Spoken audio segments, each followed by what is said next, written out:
Sa pantulong nga tuig, nagbalik ang Ateneo de Manila University Rosita G. Leong Primary Healthcare Hub sa probinsya para sa Community Medicine Immersion Program nga ginapihan sa mga medical students tikang sa Ateneo de Manila University, UP, UST, UE, ngan Bicol University College of Medicine. Sa ilarom san programa, gintawag nga Damdamin Learning Journey, kinpa-eksperyensya sa mga estudyante nga doktor ang sistema nga kahimtang san serbisyo sa panlawas dinhi sa probinsya, samtang adto sira sa Northern Samar Provincial Hospital, Lawang Hospital, RHU Palapag, ngan San Roque.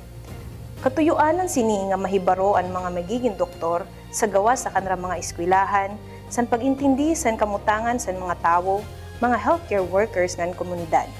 Kaparte sa programa, nagproponer sin mga palisiya o programa ang grupo tikang sa kanra na pulo kaadlaw nga paglibuton sa probinsya.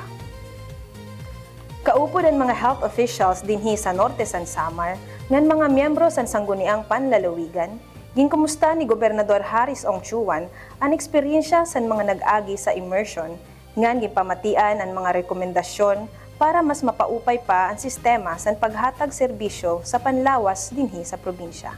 Sa kanya mensahe, gintagan doon ni Gobernador Ongchuan nga ang tawo ang kasing-kasing san propesyon sa medisina. Nga nan maupay nga pagserbisyo may simpatya nan pakikiramay sa tawo, nga mauman ang gintutumuyo sa HCO Development Agenda sa gobyerno probinsyal. Ako si Des Garcia, nagsusumat.